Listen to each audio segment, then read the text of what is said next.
Donc, bonsoir à tous et merci au professeur Tarascon pour son invitation à ce cours. Donc, pour ma part, ce soir, je vais vous parler de méthodes électrogravimétriques et à base de microbalance à quartz électrochimique.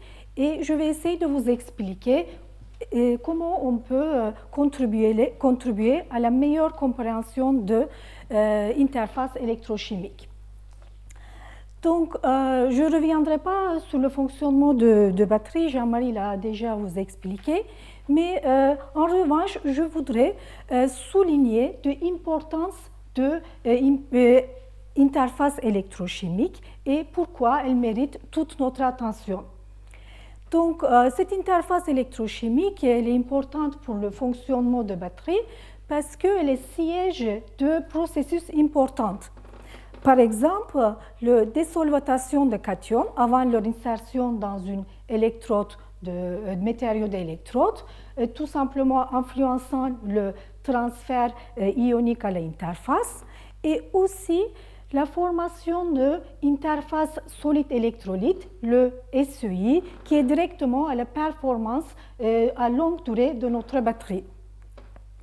Donc, j'irais même aller plus loin en affirmant que toute la batterie, et du chimie de batterie, on voulait développer, elle passe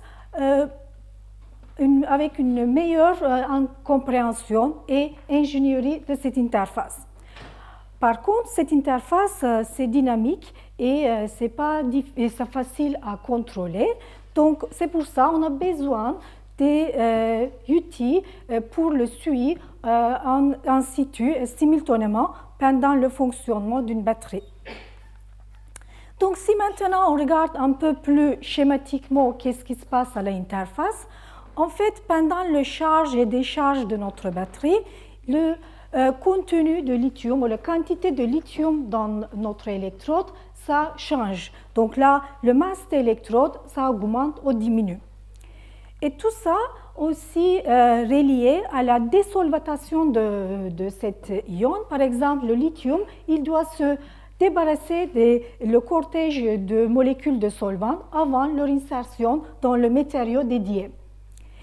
Et comme on avait vu aussi, il y a le phénomène d'interface importante, le SEI. Et le SEI, simplement, c'est relié à la dégradation de composants de notre électrolyte, soit chimiquement, soit électrochimiquement. Et ce produit de dégradation, ça dépose sur notre anode et encore augmentation de gravimétrique de notre électrode.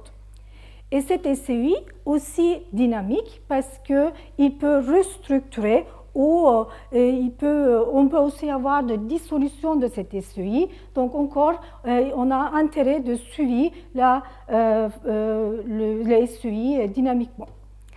Donc de plus, on peut avoir des processus de dégradation électrochimique qui peut conduire à de dissolution de matériaux actifs de notre électrode, encore entraîne de changements gravimétriques, mais aussi de mécanique. Donc tout ça, ça nous amène à l'intérêt de méthodes électrogravimétriques parce qu'on a constamment changement gravimétrique et aussi mécanique pendant le fonctionnement de batterie. Donc maintenant qu'on a compris l'importance de cette interface, donc comment on peut l'étudier plus en détail. Donc pour aujourd'hui, dans le séminaire d'aujourd'hui, on propose des méthodes à base de microbalance à quartz et son couplage avec électrochimie, le EQCM. Donc dans la première partie de mon exposé, je vais discuter comment fonctionne cet dispositif et quel type d'autres méthodologies nous avons autour de microbalance à quartz. Et dans la deuxième partie, à travers des exemples concrets sur deux exemples sur lithium et sodium-ion, on va essayer de voir comment la nature des électrolytes ou les propriétés intrinsiques de matériaux actifs influencent en fait l'interface.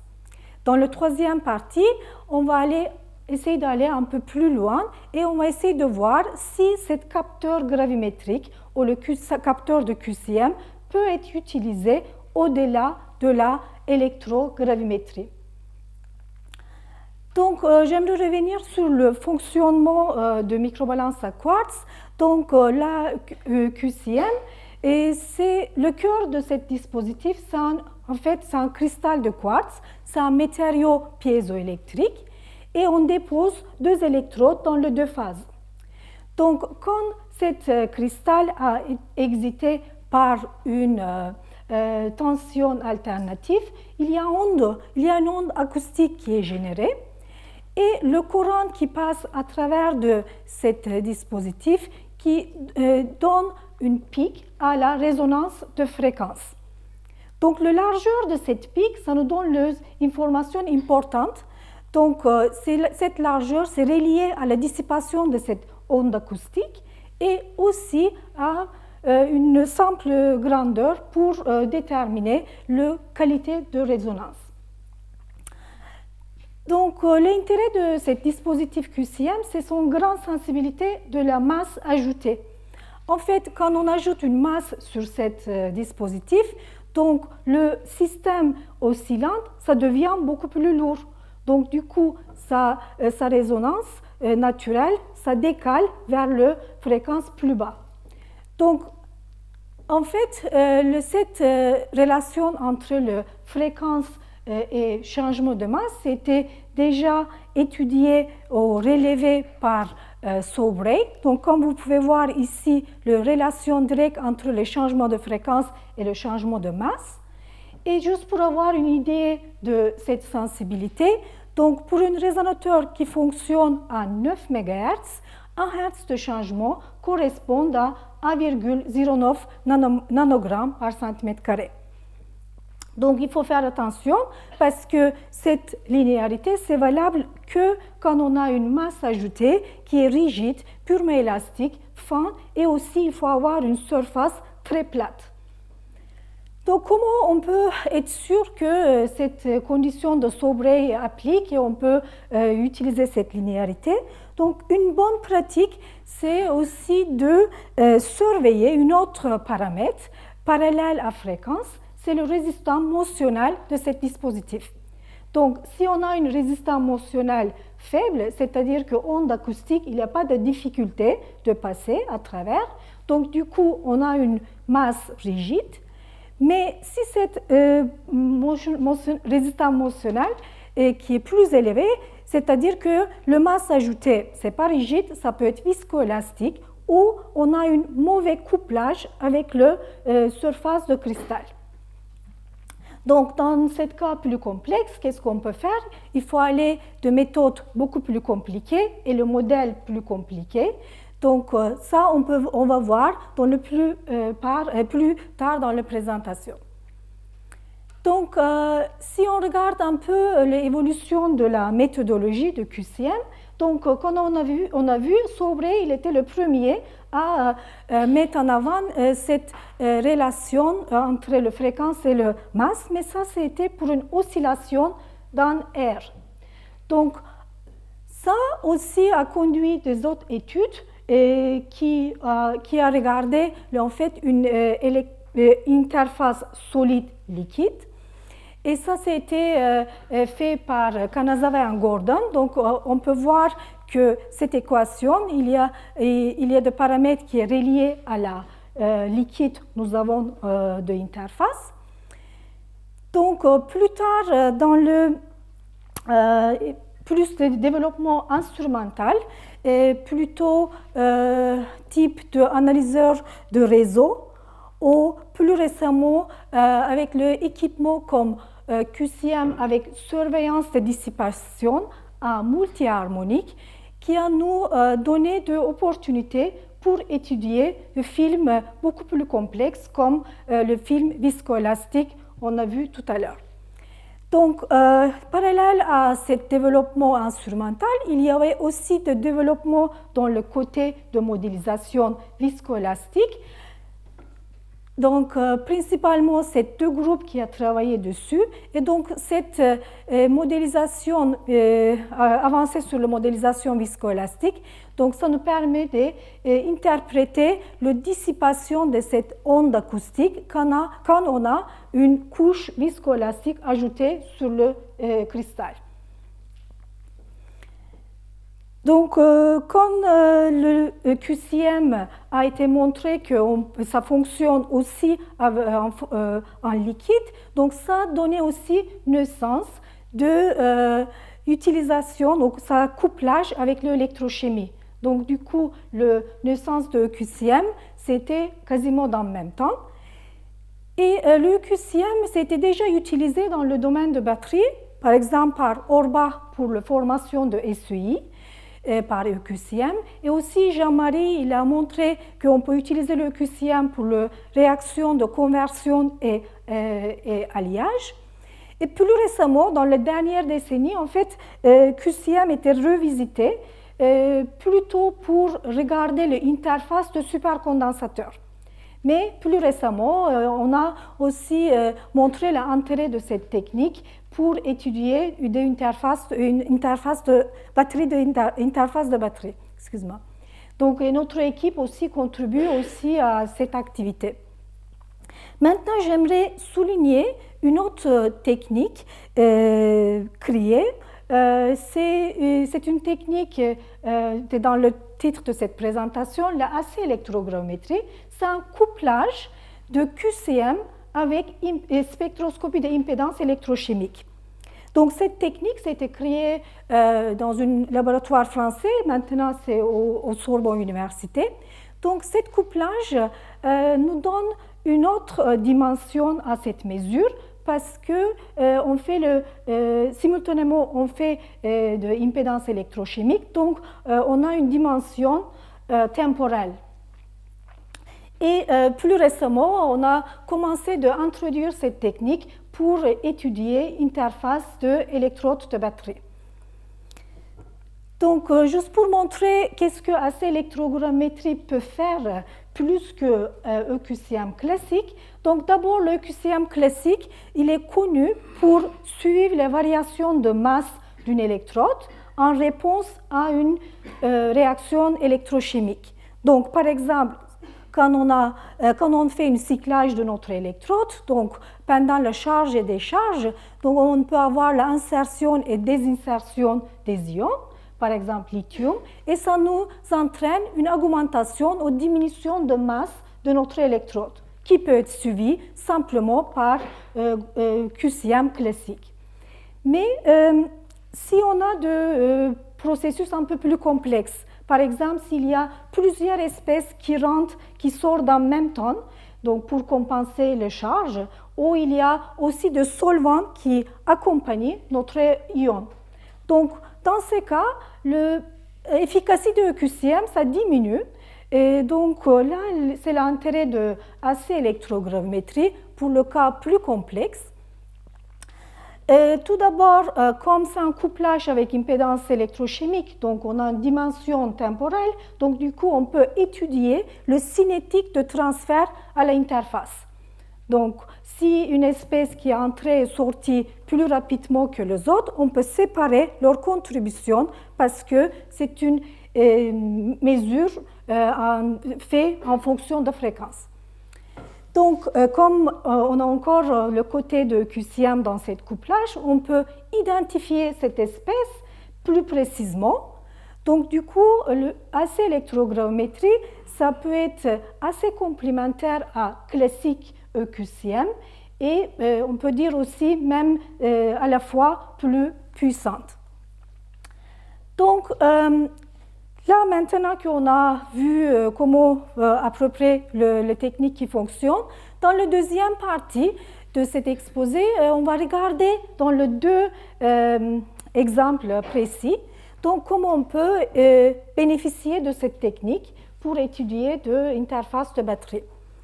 Donc, dans le premier exemple, on va regarder la nature des électrolytes. Donc, on va bouger, on va changer la composition des électrolytes. Mais avant, juste un petit rappel encore. Donc, comment le sensor ou le capteur QCM sondait cette interface? En fait, quand le capteur il est en contact avec le liquide, donc cette onde acoustique, il se propage une courte distance à partir de surface de cristal vers la solution.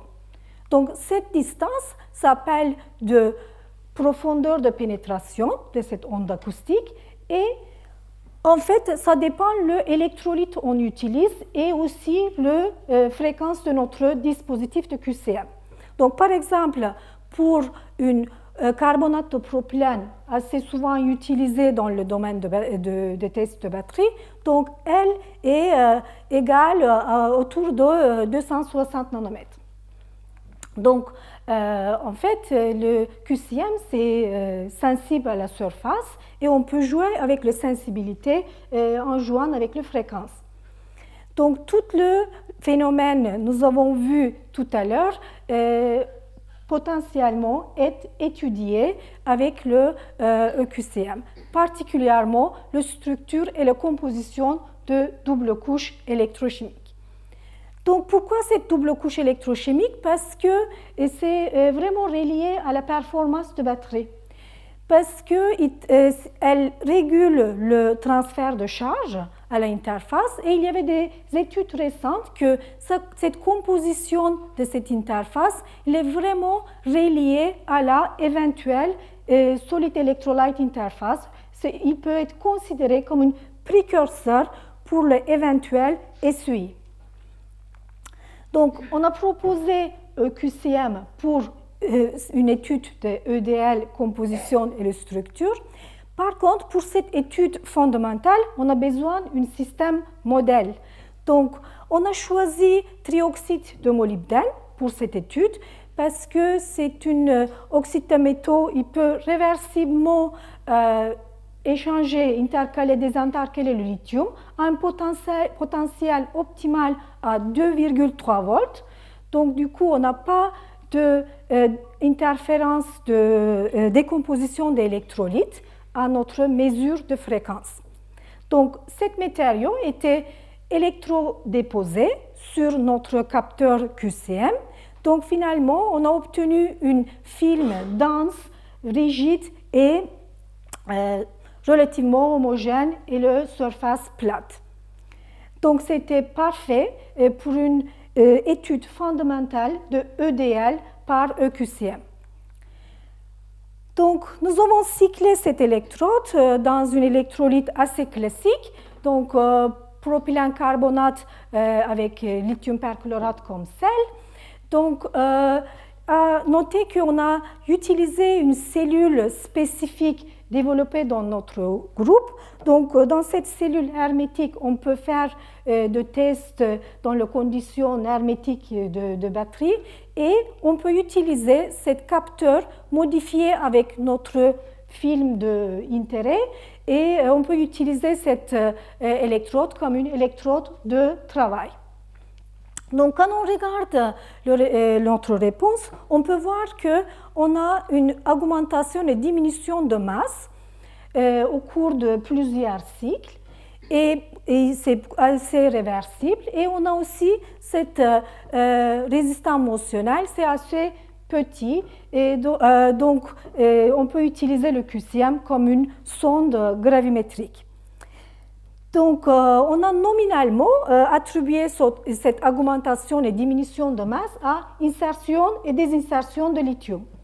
Mais, quand on a fait une petite comparaison avec le masse obtenu de QCM, avec le masse calculé par la loi de Faraday, en supposant juste l'intercalation de lithium, on a détecté une discrépance. Donc, le QCM a détecté une extra masse supplémentaire qui est assez significante. Donc, c'est-à-dire que cette interface, le processus d'interface, ce n'est pas aussi simple qu'on a prévu. Donc, peut-être qu'il y a des autres phénomènes qui interviennent, qui influencent notre réponse gravimétrique, mais aussi peut-être la réponse électrochimique. Donc, on a continué avec ce type d'études et on a modifier la composition d'électrolytes. Donc, on avait commencé avec l'étude en propylène carbonate et on a modifié la polarité de solvant. Donc, en passant à propylène carbonate à la DMC et une autre électrolyte binaire DMC avec éthylène carbonate. Donc, au fur et à mesure, on a perdu ce décalage entre les deux grandeurs. Donc, dans le cas de DMC, le solvant moins polaire, donc on a un très bon accord avec la fréquence de masse mesurée. Donc là, on a arrivé un peu la limite de le QCM, donc on a essayé de clarifier cette réponse avec l'AC électrogramétrie. Donc, l'AC électrogramétrie donnait plus d'informations, indiquant qu'on a en fait, dans le cas de propylène carbonate, on a la contribution de différentes espèces. Donc, on a une contribution de perchlorate à haute fréquence et une autre contribution de lithium solvaté. Et quand on a bougé vers le haut, par contre, on a obtenu dans la réponse AC électrogramétrique dans le DMC que le lithium nu, non solvaté. Donc, tous ces résultats, ça nous indique qu'il y a bien une relation entre le constant diélectrique et la polarité de solvant. Donc, quand on a diminué le constant diélectrique ou la polarité de solvant, en fait, il y a moins de solvants, molécules de solvants qu'ils ont transportées avec lithium aux interfaces, au EDL, donc parce qu'ils ont plus facilement désolvaté. Donc tout ça, qu'est-ce que ça veut dire pour le batterie, interface d'une électrode de batterie? Donc je passe un peu le détail, mais à la fin de cette étude, on a arrivé à ce modèle d'interface. Dans le solvant peu polaire, en fait, le solvant, il ne peut pas approcher à l'interface. Donc, du coup, le solvant, interface est pauvre en solvant et riche en anions. Donc, c'est-à-dire que cette interface, ça peut conduire à une éventuelle SEI plus une nature inorganique. Mais en revanche, quand on a le solvant un peu plus polaire, donc, dans ce cas-là, les ions, ils arrivent à l'interface avec leur cortège de solvants. Donc, du coup, ça peut induire une interface plus nature organique.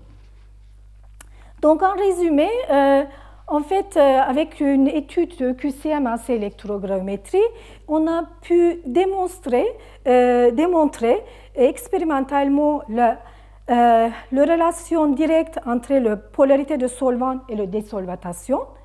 Et grâce à l'AC électrogramétrie, donc on peut identifier quelle espèce qui approche à l'interface. Et comme on disait, donc c'est une méthode à base d'impédance électrochimique, on peut déterminer aussi leur dynamique de transfert à l'interface. Donc tout ça, c'est pas très facile à accéder avec des autres techniques in situ. Donc, avec cette méthodologie, je pense que c'est l'intérêt quand même on peut assister ou contribuer à le développement de nouveaux électrolytes, nouveaux additifs, etc. Donc, pour un peu le screening rapide de ce développement. Donc, ça, c'était notre première étude complète appliquée à lithium-ion. C'était assez fondamental.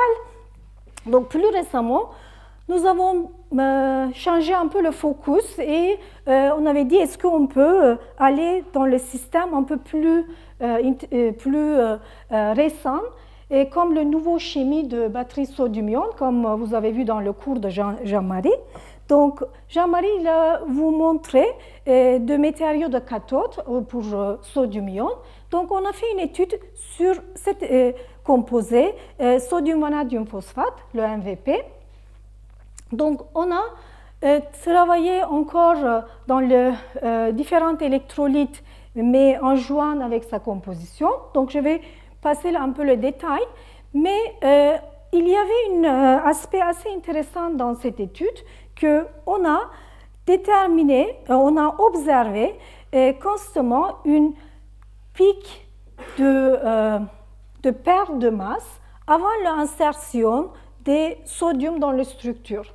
Et donc, cette perte, le pic de perte de masse, en fait, il a constamment apparaissait, mais aussi il a aussi changé en magnitude en fonction de polarité de solvant.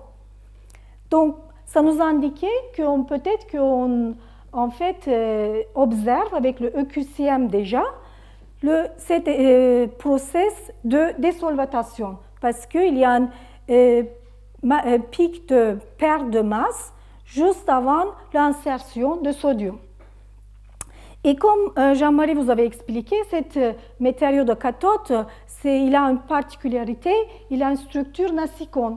Donc, c'est un sodium superion conducteur, donc il y a une diffusion solide de sodium très élevée. Donc, nous avons pensé que cette observation de désolvatation avec le QCM serait liée à cette structure nacicone. Et pour aller plus loin, donc on a fait la même étude avec une composé cette fois non-nacicone, donc sodium, vanadium, fluorophosphate, le MVPF, nous avons vu dans le cours précédent. Donc, quand on a fait ce type d'étude dans le même milieu que le MVP, donc on a obtenu la réponse de masse assez classique. On a une augmentation et diminution de fréquence qui correspondent à la insertion et désinsertion d'espèces de sodium. Mais dans aucun des cas, on a observé cette pic correspond à la perte de masse ou désolvatation. Donc, en passant un peu le détail, donc, nous avons pu corréler cette observation à la structure de nacicone de MVP et cette conclusion qu'ils ont été aussi corroborée avec la simulation de cette interface par dynamique moléculaire. Donc, comme vous avez vu, cet électrode de MVPF, il est assez intéressant, même en termes de commercialisation. Donc, on a poussé un peu plus loin l'analyse sur le MVPF. Donc, comme on avait vu, l'MVPF, donc on peut aller plus haut potentiel pour retirer ou insérer de sodium. Donc, on a été plus loin à 4,3 volts. Donc, on a observé encore de variations de masse qui nous indiquent qu'on peut retirer ou insérer cette de sodium. Mais encore, on n'a pas le pic de désolvatation. Donc, on a joué encore la même idée qu'on a montrée pour le système de lithium-ion. Et on a comparé notre réponse de masse avec le masse de Faraday. Donc, on a encore obtenu cette masse supplémentaire. Donc, on n'a pas détecté le pic de désolvatation, mais en revanche, on a encore une masse supplémentaire. Donc, ça, c'était assez... ils ont des résultats assez récents. Donc, on a fait l'AC électrogrammétrie dans ces deux potentiels. Ici, vous pouvez voir le résultat expérimental de fonction transfert électrogrammétrique issu de l'AC électrogrammétrie. Donc, ces résultats expérimentaux, ils ont été modélisés avec cette équation, vous pouvez voir ici. Donc, au final, nous avons identifié cette contribution avec leur masse molaire. Vous pouvez voir dans cette équation. Donc, nous avons détecté qu'en fait, il y a 3 espèces qui participent à la compensation de charge. Donc, on a détecté des anions hexafluorophosphate, donc à haute fréquence, donc ils ont rapidement transféré par rapport à 2 types de cations, sodium seul et sodium solvaté. Donc, à ces électrogrammétrie, je vais passer les détails, mais il peut nous aussi donner des informations de leur contribution à compensation de charge, mais leur fraction de charge. Donc, quand on regarde quand même que la contribution majeure, ça vient de la espèce de sodium. Mais le anion, en termes de mol, ils sont très petits, mais comme ils ont des ions très lourds, donc du coup, leur contribution à gravimétrie, ça peut être conséquente. Donc, à partir de cette fraction de charge, on a recalculé une masse à partir de AC électrogramétrie totale. Donc, ça nous donne une bonne accord avec le masse globale que nous avons obtenu. Donc, c'est-à-dire que le masse globale donné par le QCM, c'est issu de cette contribution de 3 espèces. Donc, les extramasses, en fait, c'est relié à la sodium solvaté et les anions qui approchent à l'interface et ils sont mobiles à l'interface. Donc, c'est-à-dire qu'en fait, les désolvatation à l'interface de MVPF a lieu aussi, mais tout c'est restreint dans le profondeur de pénétration de QCM. Donc, c'est-à-dire que par rapport à MVPF, on a une répartition d'interfaces différentes et probablement ça c'est dû à la propriété intrinsèque de matériaux. Donc, maintenant, donc on va aller dans la dernière partie de cet exposé. Et donc, jusqu'à maintenant, nous avons vu des cas plus simples parce qu'on a travaillé dans les conditions, on a utilisé cette technique comme une sonde gravimétrique. Mais qu'est-ce qu'on peut faire si cette linéarité avec la fréquence et le masse, ça ne fonctionne plus? Donc, est-ce qu'on peut relier ce type de conditions à la variation de morphologie ou la propriété mécanique des électrodes? Donc, on va regarder d'abord comment on peut mesurer ça. Donc, comme on avait vu au début de cet exposé, il y a des autres méthodes qui ont été développées. C'est à base de QCM avec surveillance de dissipation à multi-harmonique. Donc, c'est-à-dire qu'on fait la même mesure, mais on fait la mesure dans différentes fréquences simultanément dans le même temps. C'est-à-dire qu'on sonde l'interface à différentes distances dans le même temps. Donc, on peut imaginer qu'on peut avoir une information beaucoup plus riche. Et cette méthode se base de... La méthodologie s'appelle en anglais ring down. Donc, en fait, on fait l'excitation de notre résonateur. Donc, on arrête la tension d'excitation et après, on regarde comment cette oscillation de cristal ça décroise. Donc, en fonction de propriétés de matériaux on étudie, cette croissance qui va différer.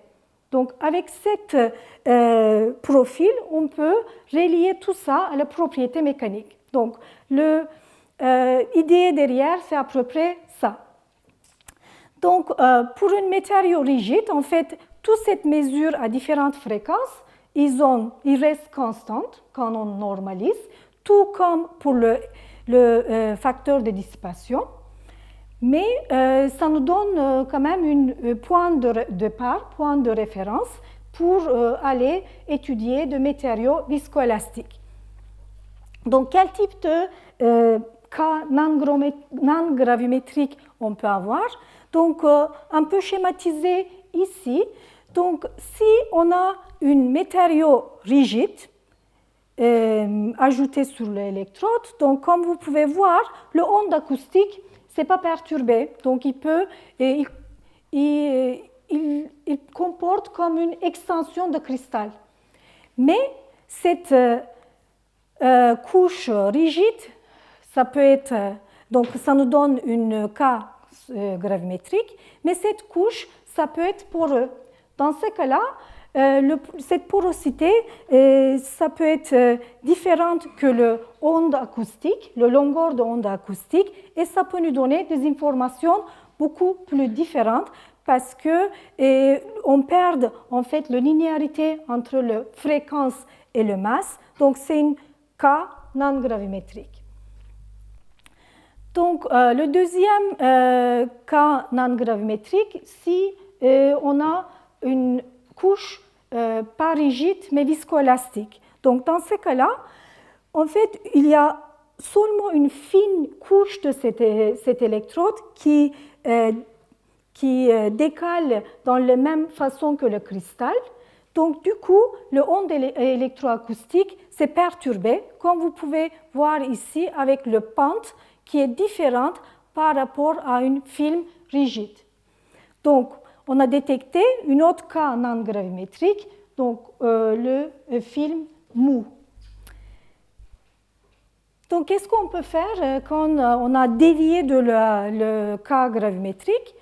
Donc, pour la modification de structure et la morphologie, donc, il y a une autre méthodologie a été développée à base de spectroscopie hydrodynamique. Donc, on compare avec une fine couche idéale et sa réponse en liquide et on compare avec une électrode poreuse.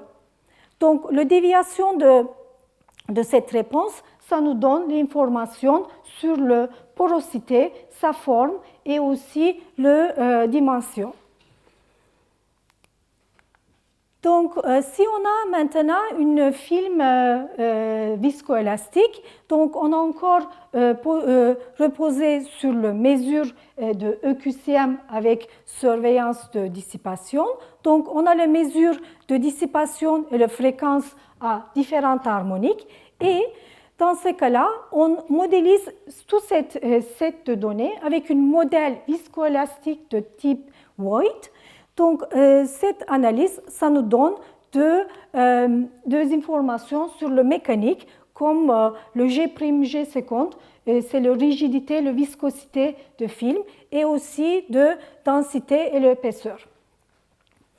Donc, pour aller un peu plus loin dans cette modélisation, donc Voigt Type Modeling, c'est en fait un modèle multicouche.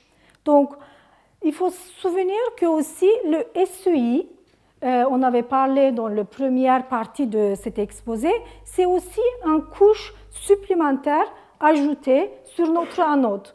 Et cette SEI, ça peut aussi avoir de propriétés viscoélastiques, propriétés mécaniques différentes.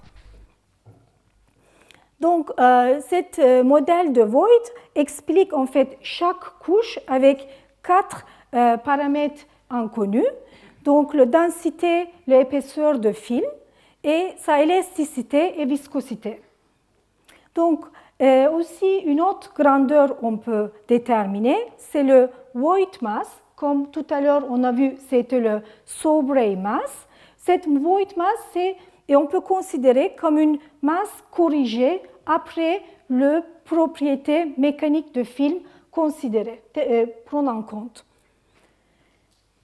Donc maintenant, on va regarder dans un dernier exemple comment on peut bénéficier de cette technique pour étudier les propriétés mécaniques de couche de SEI. Donc dans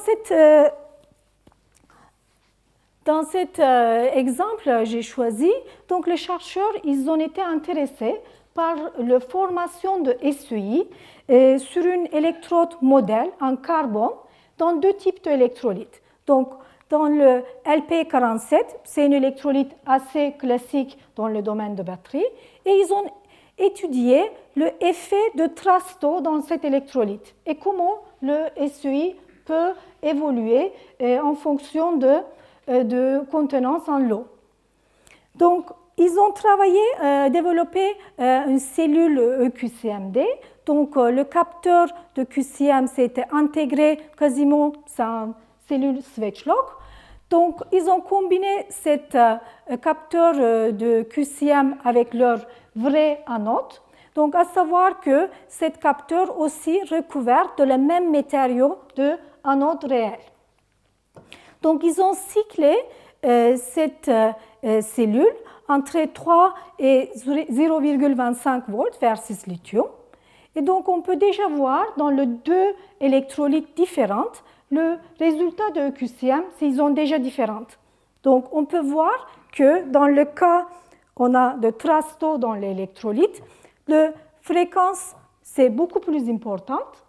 Donc, on a déjà une interface beaucoup plus importante, beaucoup plus épais. Et aussi, on a le facteur de dissipation qui bouge au fur et à mesure pendant le cyclage. C'est-à-dire qu'on a deux propriétés mécaniques qui sont différentes quand on a le trace d'eau dans l'électrolyte. Donc maintenant, si on regarde l'électrolyte pur, donc d'abord, on peut regarder le profil de courant.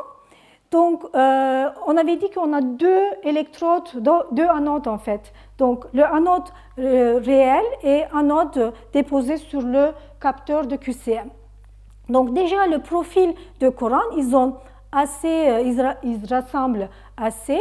Donc, on a plusieurs pics de courant pendant le premier charge, donc indiquant la formation de SEI. Et on peut aussi remarquer que à peu près à 1,7 volts, on a commencé d'avoir une augmentation de masse sur notre résonateur. Donc, une SEI commence à se former.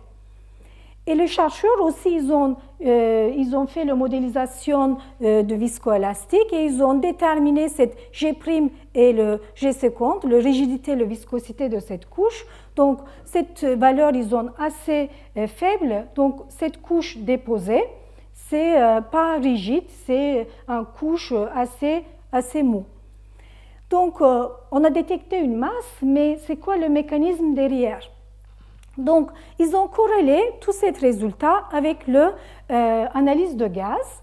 Et en fait, le OIMS qui a détecté le gaz de CO2, c'est-à-dire que cette réaction qui a eu lieu, qui a nous conduit de formation de cet oligomère de polyéthylène glycol.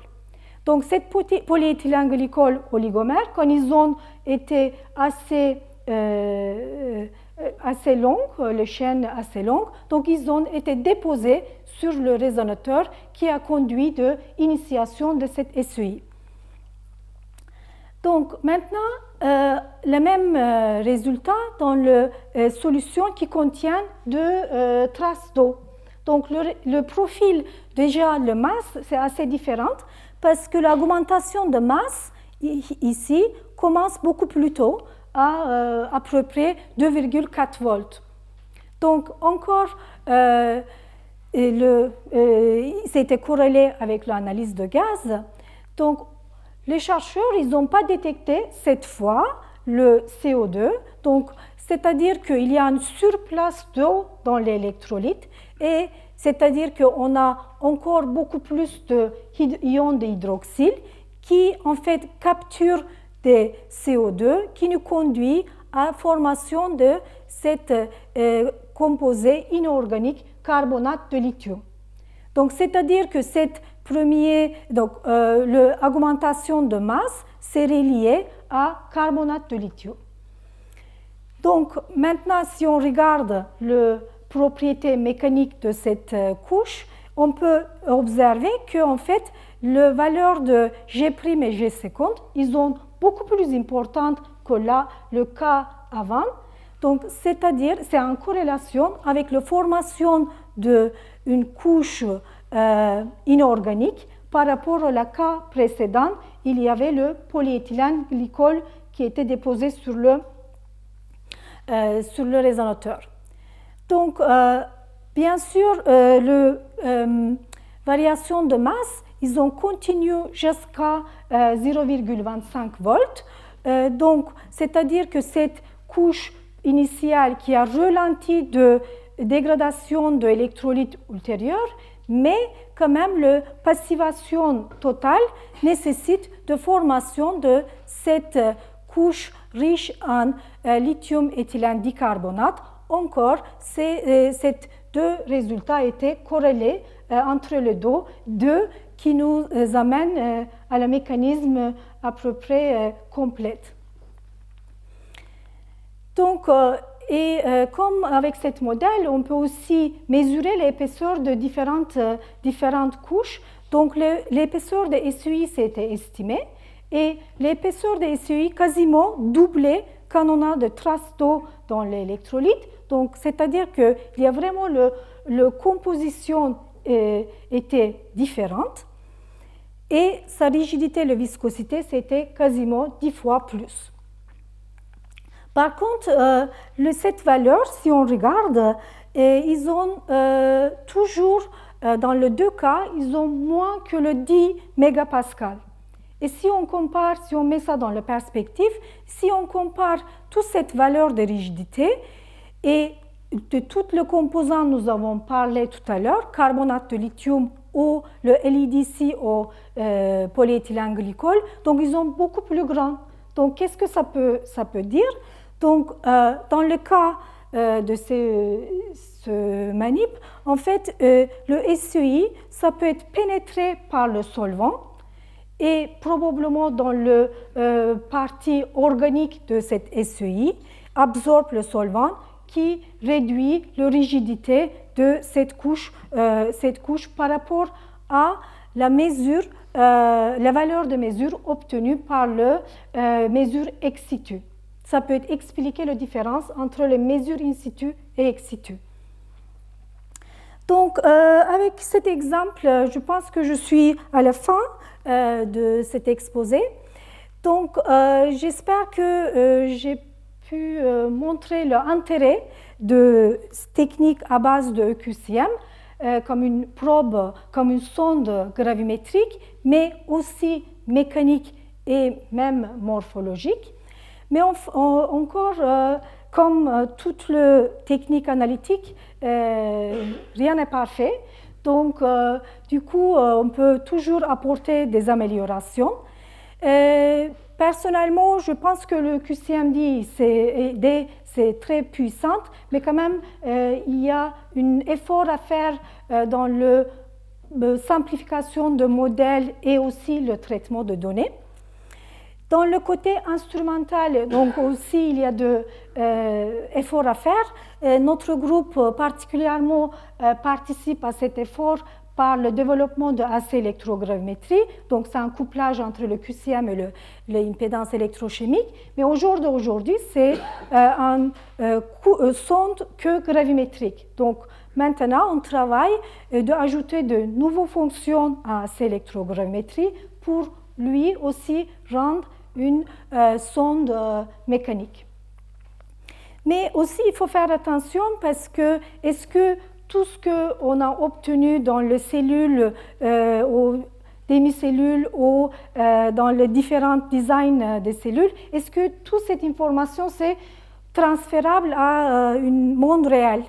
Donc, je pense aussi qu'il y a un effort à faire dans cette direction, qu'il faut dessiner de cellules plus réalistiques et comme ça on peut aussi travailler sur l'interaction avec l'électrode négatif et positif. Donc ça c'était déjà fait il y a quelques années déjà pour une batterie au plomb. Donc maintenant il faut tout transférer pour une intégration de cet capteur dans le batterie moderne. Donc, juste pour terminer encore, donc le couplage de différentes techniques analytiques ensemble, ça le rend encore plus puissant. Comme on a vu avec le QCMD et l'analyse de gaz, il y a encore de nouvelles démonstrations de ce concept. Donc, la complémentarité était montrée aussi par la spectroscopie de Raman et dilatométrie électrochimique. Et dans notre équipe aussi, on travaille dans cet aspect en couplant de QCM avec deux autres types de détection, donc à base de fibres optiques. Et je pense que quand même, la technique de EQCM et autour de toute cette technique, ils sont puissants pour contribuer à le développement de nouvelles chimies peut-être, mais aussi de nouvelles formulations d'électrolytes. Et une particulière intérêt, ça peut être aussi de système d'autoréparation. Le EQCMD, ça peut être utilisé comme une sonde mécanique pour ce développement. Donc, je voudrais remercier à la fin toutes les personnes qui ont participé à ce travail et aussi particulièrement, je voudrais remercier à la collègue Olise au Sorbonne Université, Hubert Perrault et Claude Gabrieli, ils sont des fondateurs de techniques de AC électrogrammétrie. Je voudrais aussi remercier Biologique pour leur intérêt dans le AC électrogrammétrie et pour développer encore plus avec nous. Et Jean-Marie pour son intérêt et pour son soutien pour le projet AC électrogrammétrie et pour vous tous pour votre attention. Merci.